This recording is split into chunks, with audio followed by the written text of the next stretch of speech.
Welcome to the colorful stories. 2 दिन बाद school के सभी बच्चे टूर पर जा रहे हैं। मैंने तो मैम से मना कर दिया, लेकिन मैम कह रही थी कि पढ़ाई के साथ साथ हमें म्यूजियम और हिस्टोरिकल प्लेस के बारे में देखना चाहिए और जानना चाहिए। हाँ ठीक ही तो कह रही थी मैडम। अरे हमारी बेटियां किसी भी चीज में पीछे नहीं होनी चाहिए। तुम टूर पे जरूर जाओगी। हाँ बेटा, और मैंने तो तेरे लिए नया यूनिफॉर्म भी सील दिया है, इसलिए तुझे अब चिंता करने की कोई जरूरत नहीं है। Thank you mummy papa. आप जैसे माँ बाप हर किसी को मेरी हर छोटी छोटी ख्वाहिशों को पूरा करने के लिए आप दोनों दिन रात मेहनत करते हैं। वैसे ही मैं जल्दी ही कामयाब होकर आपके हर एक सपने को पूरा करूँगी। टुनटुनी मिडिल क्लास फैमिली से थी। उसके पापा कुली थे और उनको दूसरों का बोझ उठाने का जो भी काम मिलता वो करते और उससे पैसे मिलते थे। वो उसी से अपना घर चलाते थे। वो लोग वही स्टेशन के पास किराए का घर लेकर रहते थे। ऐसे ही हंसी खुशी टुनटुनी का परिवार चल रहा था। टुनटुनी के पिता टुन्नू चुड़ा बहुत ही विनम्र और दयालु स्वभाव के पक्षी थे। वो हमेशा दूसरों की मदद किया करते थे। ऐसे ही एक दिन एक अंधी पक्षी अपने बच्चे को लेकर स्टेशन पर ट्रेन आने का इंतजार कर रही थी। तभी अचानक से उसका पैर फिसल जाता है और उसका बच्चा पटरी पर गिर जाता है। माँ मुझे बचाओ, माँ बचाओ मुझे। अरे बेटा, कहाँ हो तुम? गोलू, मेरे बच्चे कहाँ हो तुम? गोलू।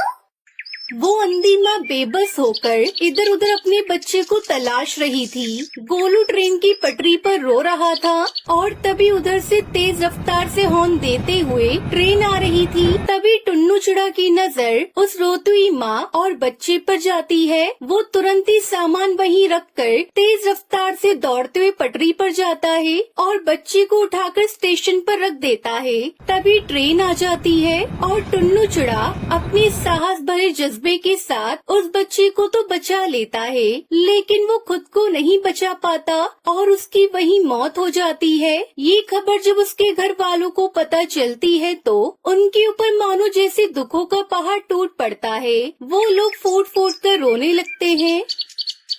माँ पापा हमें छोड़कर कहाँ चले गए? माँ हमारा क्या होगा?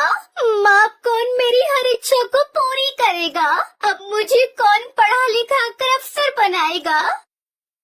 वहीं टुनटुनी की माँ टूनी की भी तबीयत खराब हो जाती है। अब घर की सारी जिम्मेदारी टुनटुनी चिड़िया पर आ जाती है। ऐसे ही 1 महीना बीत जाता है। माँ, मैंने दाल और रोटी बनाई है, चलो माँ थोड़ा सा खाना खा लो। तुम खा लो बेटी, मुझे भूख नहीं है। माँ अगर आप नहीं खाओगी तो फिर मैं भी नहीं खाऊंगी। थोड़ा सा खा लो ना माँ। आपको इस तरह देखकर पापा को भी अच्छा नहीं लग रहा होगा। प्लीज माँ खा लो।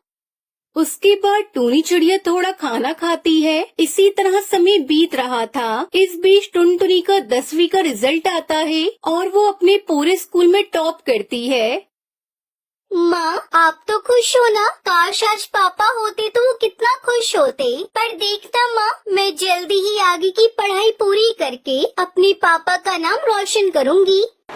टुनटुनी ये सब कह रही थी कि तभी वहाँ पर उसका मकान मालिक कड़कनाथ सेठ आ जाता है। देख टुनटुनी, अब तुम दोनों अपने रहने के लिए कोई दूसरा ठिकाना ढूंढ लो, क्योंकि यह घर मैंने किसी और को किराए पर दे दिया है। मालिक, घर देने से पहले एक बार आप हमसे पूछ तो लेते। यह मेरा घर है और इस घर में किसे रखना है यह मुझे तुमसे पूछने की जरूरत नहीं है। तुम्हारा पति एक अच्छा पक्षी था, इसलिए मैं अभी तक चुप था, लेकिन अब और नहीं। अब तुम दोनों माँ बेटी ये घर खाली कर दो। उसके बाद दोनों माँ बेटी रोते हुए घर से निकल जाती है। माँ अब हम कहाँ जाएंगे माँ? जहाँ भी किस्मत ले जाए बेटी। चल बेटी मेरे साथ चल। उसके बाद दोनों माँ बेटी घर की तलाश में निकल पड़ते हैं, लेकिन उन्हें कहीं कोई घर नहीं मिलता। वो दोनों एक सुनसान सड़क पर बस चले जा रही थी। तभी एक तेज रफ्तार गाड़ी आती है और टूनी चिड़िया को टक्कर मारकर चली जाती है। माँ ये आपको क्या हुआ माँ? अरे कोई है तो मेरी मदद करो। अरे कोई है।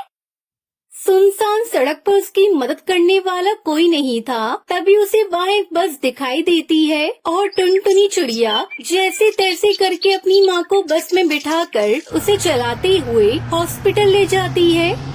देखिए चिड़िया, तुम्हारी माँ के सिर से काफी खून बह गया है, हमें ऑपरेशन करना होगा। तुम जल्दी से 1 लाख रुपए जमा करवा दो। डॉक्टर साहब, आप ऑपरेशन की तैयारी करिए, मैं अभी पैसे लेकर आती हूँ।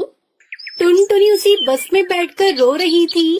हे भगवान, पापा को तो पहले ही मैं खो चुकी हूँ। अगर माँ को कुछ हुआ तो मैं नहीं जी पाऊंगी। मुझे हर हाल में मेरी माँ की जान बचानी है, लेकिन मैं इतने सारे पैसे कहाँ से लेकर आऊंगी? तभी उस बस में से आवाज आती है, परेशान मत हो टुनटुनी, चिड़िया मैं परी लोक से आई हुई हूँ। मैं जादुई बस हूँ और तुम्हारे परिवार वालों की अच्छाई को देखते हुए ही रानी परी ने मुझे तुम्हारी मदद के लिए भेजा है। आज से तुम्हें घबराने की कोई जरूरत नहीं है। ये लो, ये पूरे 1 लाख रुपए हैं। जादुई बस, मैं तुम्हारा ये एहसान कैसे चुका पाऊंगी? थैंक यू बस, तुमने मेरी ऐसी मुश्किल समय में मदद की जब मेरा साथ देने वाला कोई नहीं था। उसके बाद टुनटुनी वो पैसे लेकर अपनी माँ का इलाज करवाती है। कुछ दिनों में उसकी माँ ठीक हो जाती है। फिर जादुई बस टुनटुनी चिड़िया से कहती है, अब तुम दोनों माँ बेटी जल्दी से मेरी बस में जाकर बैठ जाओ, मैं तुम्हें एक चमत्कार दिखाती हूँ। उसके बाद वो बस खुद ब खुद एक बस घर के रूप में बदल जाती है। टुनटुनी, आज से ये घर तुम्हारा है। तुम अब यहाँ अपनी माँ के साथ आराम से इस बस घर में रह सकती हो। और हाँ, तुम्हें इस घर में किसी भी तरह की कोई कमी नहीं होगी। वो सब तो ठीक है जादुई बस, लेकिन ये बस घर तो शहर से काफी दूर है। फिर मैं अपने स्कूल कैसे जाऊंगी? बस इतनी सी बात, मैं हूँ ना, मैं भला किस दिन काम आऊंगी। उस दिन के बाद से टुनटुनी और उसकी माँ जादुई बस घर के साथ हंसी खुशी रहने लगती हैं। उन्हें अब किसी भी चीज की कोई कमी नहीं होती और जादुई बस हर कदम पर टुनटुनी की सहायता करती है। Please like, comment, share or subscribe my channel The Colorful Stories. Thanks for watching.